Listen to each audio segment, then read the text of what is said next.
আন্দোলনের মুখে প্রধানমন্ত্রীর পদ ছেড়ে দেশ ছেড়ে পালিয়ে যান আওয়ামী লীগ সভাপতি শেখ হাসিনা।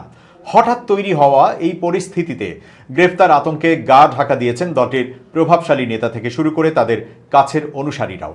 14 দলীয় জোটের মধ্যে প্রভাবশালী নেতা হিসেবে ধরা হয় জাতীয় সমাজতান্ত্রিক দল জাসদ একাংশের সভাপতি হাসানুল হক ইনু ও বাংলাদেশের ওয়ার্কার্স পার্টির সভাপতি রাশেদ খান মেননকে। কোটা আন্দোলন চলা অবস্থায় আওয়ামী লীগ সভাপতি ও তৎকালীন প্রধানমন্ত্রী শেখ হাসিনার সরকারি বাসভবন গণভবনে 14 দলের সঙ্গে বৈঠক করেছিলেন এই দুই প্রভাবশালী নেতা। আন্দোলন দমাতে এই দুই নেতা কারফিউ জারিরও পরামর্শ দিয়েছিলেন বলে সংশ্লিষ্ট সূত্রে জানা গেছে। সরকার পতনের পর থেকেই এই দুই নেতা আত্মগোপনে রয়েছেন, তাদের কোথাও খোঁজ পাওয়া যাচ্ছে না। আত্মগোপনে থাকা ইনুর বিরুদ্ধে মঙ্গলবার পর্যন্ত 5টি হত্যা মামলা হয়েছে।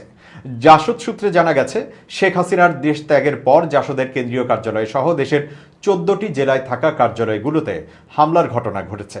হামলা হয়েছে হাসানুল হক ইনুর গ্রামের বাড়িতে। পরিচয় প্রকাশ না করার শর্তে জাসদের এক নেতা ঢাকা মেইলকে বলেন, দলীয় শীর্ষ নেতারা এখন নিরাপদ অবস্থানে আছেন, বিভিন্ন স্থানে হামলা মামলা হয়েছে, এজন্য আমরা এখন নিষ্ক্রিয় আছি। দলের শীর্ষ নেতারা সবকিছু পর্যবেক্ষণ করছেন। বাংলাদেশের ওয়ার্কার্স পার্টির সভাপতি রাশেদ খান মেননও বর্তমানে আত্মগোপনে রয়েছেন বলে জানা গেছে।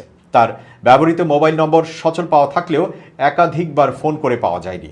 সরকার পতনের পর অন্যান্য নেতাদের পাশাপাশি বিভিন্ন মামলায় আসামি করা হয়েছে রাশেদ খান মেননকেও। বিভিন্ন সূত্রে জানা গেছে, জাতীয় পার্টির একাংশ বাংলাদেশ সাম্যবাদী দল এমএল প্রধান দিলীপ বড়ুয়া, বাংলাদেশ গণতন্ত্রী পার্টির প্রধান নুরুর রহমান সেলিম, গণ আজাদি লীগ প্রধান হাজী আব্দুস সামাদ, বাংলাদেশ সমাজতান্ত্রিক দল বিএসডি প্রধান রেজাউল রশিদ খান, গণতান্ত্রিক মজদুর পার্টি ও কমিউনিস্ট কেন্দ্র প্রধান জাকির হোসেন, গণফোরাম প্রধান doctor Kamal Hossain, national Awami party nap প্রধান মোজাফফর আহমেদরা আত্মগোপনে রয়েছেন। 5 আগস্টের পর এসব নেতাদের প্রকাশ্যে দেখা যায়নি।